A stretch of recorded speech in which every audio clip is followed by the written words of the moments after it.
নমস্কার, সুপ্রভাত। নজরে বাংলা নিয়ে আপনাদের সঙ্গে রয়েছে আমি জুনেলা। দুর্ঘটনায় কপালে চোট পেলেন মুখ্যমন্ত্রী মমতা বন্দ্যোপাধ্যায়। বর্ধমান থেকে ফেরার পথে দুর্ঘটনা, কপালে কেটে রক্ত বেরোয় মুখ্যমন্ত্রীর। বর্ধমানে সভা শেষে খারাপ আবহাওয়া, কপ্টার ছেড়ে সড়ক পথেই যাত্রা মমতার। আর কনভয়ে বেরোতেই আচমকা ঢুকে যায় গাড়ি।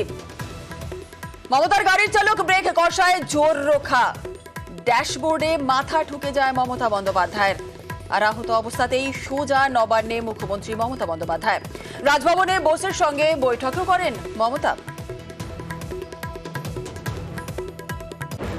কোনো গাড়ি আমরা দেখতে পাইনি, গাড়িটাকে আমরা বেরোচ্ছিলাম, ধরো আমরা একটা গড়ি দিয়ে বেরোচ্ছি তো, আর ওই গাড়িটা প্রায় 200 স্পিডে যাচ্ছিল।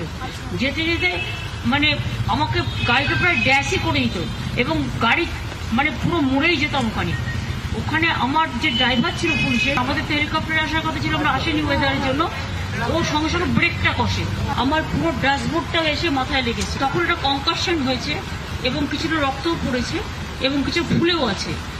এখন যখন সারা মাথাটা পেন হচ্ছে, গাড়িটা যদি কাঁচটা খোলা ছিল, আমার কাঁচটা যদি বন্ধ থাকতো তাহলে ওই ড্যাশবোর্ডটা কাঁচ ছুটতো, পুরো আমার সারা শরীরে যুক্ত হয়ে যেত এবং গাড়িটা কিন্তু চুরমার হয়ে যেত।